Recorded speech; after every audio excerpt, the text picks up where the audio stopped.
Arif stood across the street from the glass tower, staring up at it as if it were a living thing that might judge him before he ever stepped inside. The building rose clean and sharp against the pale morning sky, every window reflecting confidence, money, and certainty, three things he felt he lacked. He adjusted the sleeves of his borrowed blazer, which still carried the faint scent of his cousin's cologne, and loosened his shoulders the way he had practiced in front of the mirror. Today mattered more than he could explain to anyone.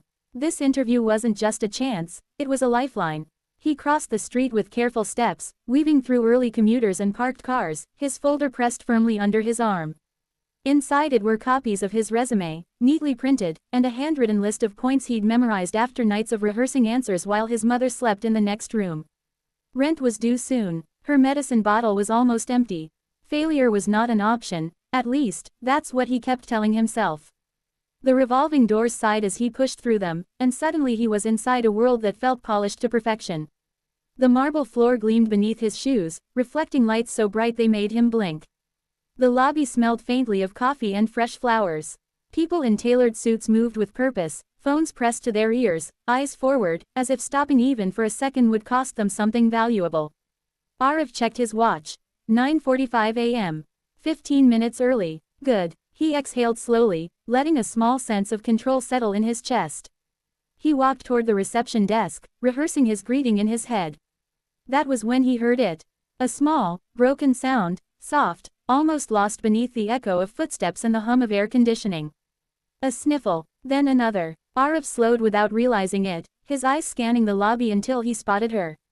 Near a tall indoor plant, partially hidden by its broad green leaves, sat a little girl.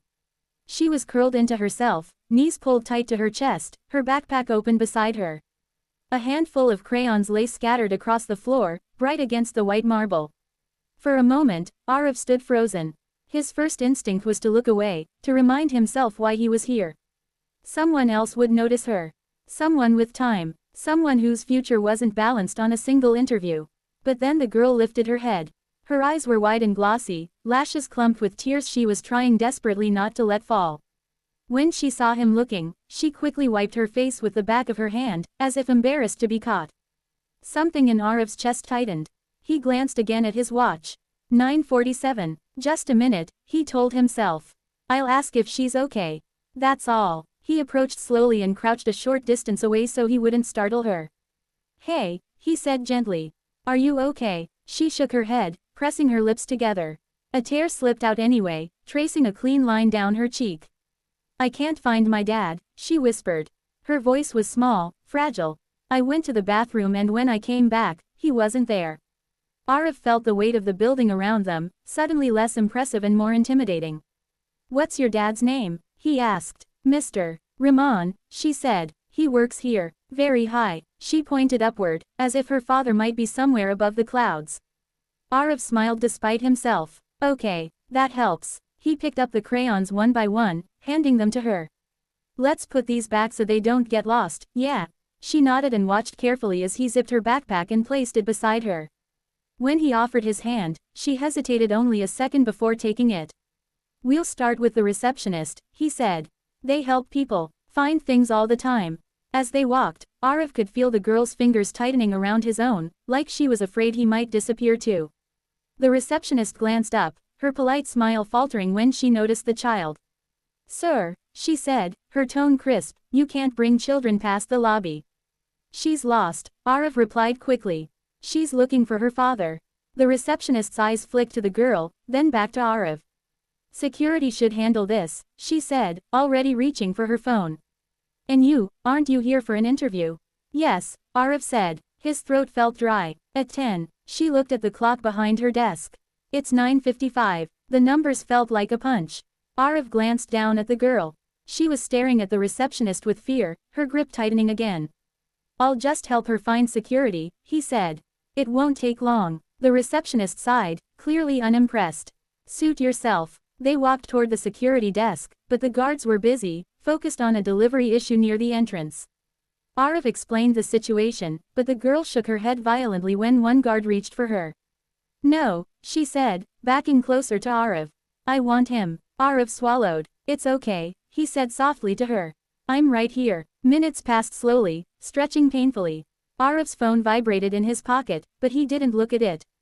He already knew what it would be. He imagined the interview room upstairs, the panel seated, resumes laid out, someone glancing at the empty chair meant for him. At 10:07, the lobby doors burst open. A tall man rushed in, his suit immaculate but his expression anything but calm. His eyes scanned the room wildly until they landed on the girl. "There you are," he said, crossing the lobby in long strides and dropping to his knees in front of her. He pulled her into a tight embrace, relief washing over his face. "I've been looking everywhere." She hugged him back fiercely, then pulled away and pointed at Arif. "He helped me." He stayed. The man stood and turned to Arif, nodding once. "Thank you." Arif smiled, though his chest felt heavy. Of course. His phone buzzed again. This time he looked. Interview cancelled due to non-attendance. Best of luck in future endeavors. The words burned. As Arif stepped back toward the exit, the lobby felt colder than before. The lights harsher. He loosened his tie and took one last look at the building, then pushed through the doors into the noise of the city. He told himself, over and over, that he'd done the right thing. Even if it had cost him everything. 3 days passed, each one heavier than the last. Arif's mornings no longer began with purpose but with the dull ache of uncertainty. He woke before his alarm out of habit, stared at the cracked ceiling of his small apartment, and listened to the distant sounds of the city already moving forward without him. The rejection email replayed in his mind like a voice he couldn't silence. He tried telling himself that something else would come along, that one missed opportunity didn't define a life, but the words felt thin against reality. He spent hours scrolling through job listings on his phone, sending applications that blurred together after the first dozen. Entry level, urgent hiring, growth opportunity, phrases that promised hope yet offered no certainty. His mother noticed the quiet more than the rejection. She didn't ask questions, only set tea beside him and squeezed his shoulder before retreating to give him space. That quiet kindness hurt almost as much as failure. On the third afternoon, as the sun dipped low and painted the walls in tired shades of gold, a knock echoed through the apartment. Arif frowned. No one ever came by unannounced. For a moment, he considered ignoring it, assuming it was a neighbor or a delivery meant for someone else. Then the knock came again, firmer this time. He stood and opened the door. The sight before him made him freeze. A man in a perfectly tailored dark suit stood in the narrow hallway, his posture calm and confident. Beside him was a woman holding a leather folder, her expression professional but warm. And between them, beaming as if they were old friends, stood the little girl from the lobby. "It's him," she said, pointing at Arif with unmistakable excitement. "Daddy, that's the kind man." Arif's breath caught. Hello." The man stepped forward and extended his hand. "I'm Imran Rahman," he said evenly. "May we come in?" The name hit Arif like a sudden gust of wind. Rahman, CEO, the same company, the same building, the same child. Yes, of course," Arif stammered, stepping aside. The apartment felt painfully small as they entered. Imran took in the modest furniture, the stack of books on the table, the careful neatness of a life managed with limited means. The little girl wandered in happily, looking around as if she were exploring a new world. "My daughter has been talking about you since that day," Imran said as they sat. "She wouldn't stop asking if we could find you." Arif rubbed his palms together, unsure where to look. "I didn't do anything special. I just stayed." Imran nodded slowly. "That's what stood out." The woman opened the folder and placed it gently on the table but didn't speak yet. The room seemed to wait. "I learned later," Imran continued, "that you were scheduled for an interview that morning. And that you missed it." Arif swallowed. "Yes, sir. You could have walked away," Imran said. "Most people would have. No one would have blamed you." Arif looked down at his hands. She was scared. "I couldn't leave her like that." The little girl climbed onto the couch beside him. "He talked to me," she said seriously. "And he didn't look at his phone all the time." Imran smiled at that, then turned back to Arif. "My daughter didn't know who you were. You didn't know who she was. That matters." The woman slid the folder toward Arif. "We reviewed your resume again," she said. "And your academic background." Arif laughed softly, disbelief creeping into his voice. "I didn't even make it into the room." "You made it into the right one," Imran replied. Arif opened the folder with shaking hands. Inside was an offer letter. Not only reinstating the role, but expanding it. The salary figure made his breath hitch. "Benefits, training, mentorship." "I don't understand," Arif whispered. Imran leaned forward. "Companies often say they value integrity. Few ever test it." You passed a test you didn't know you were taking. The little girl leaned closer to Arif. Daddy says you're very brave, she added. And that brave people should work with us.